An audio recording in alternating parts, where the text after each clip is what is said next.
nan selalu redakan ambisiku, tepikan hilafku. Viral cerita riders sederhana Sheila on 7, duta tuai pujian.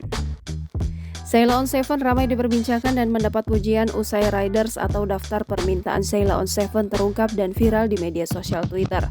Bermula dari tweet Twitter akun @jembercoret yang menceritakan kesederhanaan grup band Sheila on 7 saat mengundang mereka tahun 2017.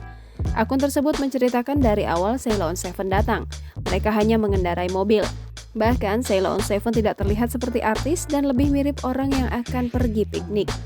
Kemudian akun itu juga menceritakan saat duta mencari nasi dan mengatakan terakhir kali makan di rumah saudaranya dalam perjalanan menuju lokasi tersebut. Ketika kemudian mereka diantarkan ke tempat makan, Sheila on 7 juga tidak minta hal aneh.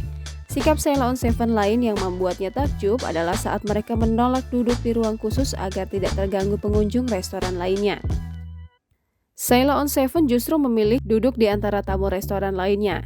Cerita tentang Sheila on 7 dan duta itu membuat netizen ramai menceritakan pengalaman mereka saat bertemu duta, serta kesan positif mereka terhadap vokalis Sheila on 7 itu. Jangan lupa subscribe, share, komen, dan like ya!